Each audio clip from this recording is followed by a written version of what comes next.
السلام علیکم، بسم اللہ والصلاۃ والسلام علی رسول اللہ۔ سوال آیا ہے کہ نبی علیہ السلام کا فرمان ہے انسان جس کے ساتھ محبت کرتا ہے قیامت کے روز اسی کے ساتھ ہوگا۔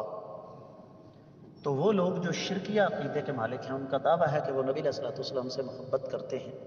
تو کیا وہ قیامت کے روز نبی علیہ الصلوۃ والسلام کے ساتھ ہوں گے؟ گزارش یہ ہے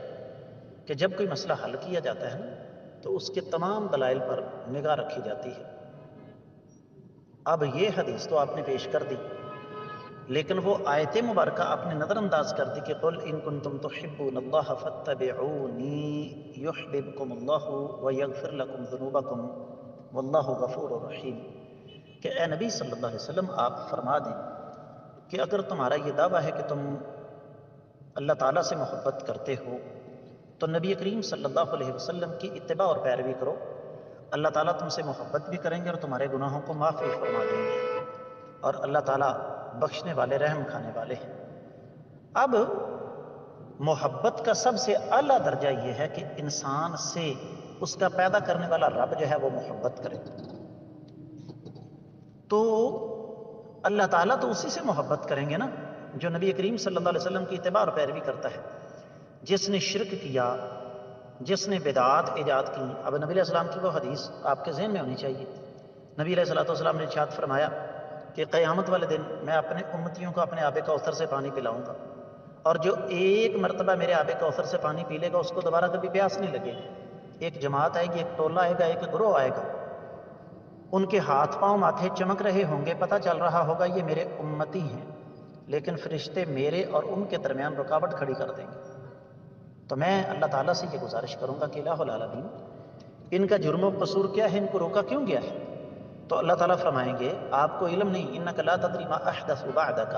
آپ کو علم نہیں ہے کہ آپ کی دنیا سے جانے کے بعد ان ظالموں نے کیا جرم کیا، انہوں نے آپ کے دین کے اندر نئی بدعات ایجاد کر دی۔ تو اللہ کے رسول صلی اللہ علیہ وسلم فرماتے ہیں میں کہوں گا سحقا سحقا لمن بدل بعدی،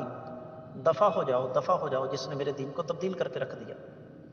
تو یہ بدعتی شخص کا انجام ہے، چاہے وہ زبانی نبی علیہ السلام کے ساتھ کتنی بھی محبت کا دعویٰ کرے۔ اس کے بعد اگلی بات جو اس سے پہلے ہے اور اس سے زیادہ اہمیت کے حامل ہے، قرآن کہتا ہے ان اللہ لا یغفر ان یشرک بہ ویغفر ما دون ذلک لمن یشاء، اللہ تعالیٰ شرک کرنے والے شخص کو، مرد ہو یا عورت، اس کو کبھی بھی معاف نہیں کریں گے، باقی جتنے بھی گناہ ہوں گے اللہ تعالیٰ چاہیں گے تو معاف فرما دیں گے۔ تو اس کا مطلب کیا ہوا کہ شرک کرنے والا شخص جو ہے وہ نبی علیہ السلام کے قریب تو دور کی بات ہے جنت میں جا نہیں سکتا۔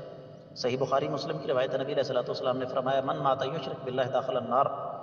جو شخص اس حالت میں مرا کہ وہ اللہ تعالیٰ کے ساتھ کسی کو شریک بناتا تھا وہ جہنم میں جائے۔ تو ان تمام تر دلائل کو مد نظر رکھتے ہوئے یہ جو ایک بات ہے نا اس کی نفی ہو جاتی ہے کہ کوئی شخص اگر نبی علیہ السلام سے زبانی کلامی محبت کا دعوے دار ہو لیکن اس کی عملی زندگی شرک اور بدعات سے اٹی پڑی ہو تو کیا ایسا شخص جو ہے وہ بھی قیامت کے روز نبی علیہ السلام کے ساتھ ہوگا؟ کبھی سوال ہی پیدا نہیں ہوتا۔ میں امید کرتا ہوں کہ آپ کو انشاءاللہ اس کی اچھی طرح سمجھ آ گئی ہوگی۔ واللہ تعالی اعلم۔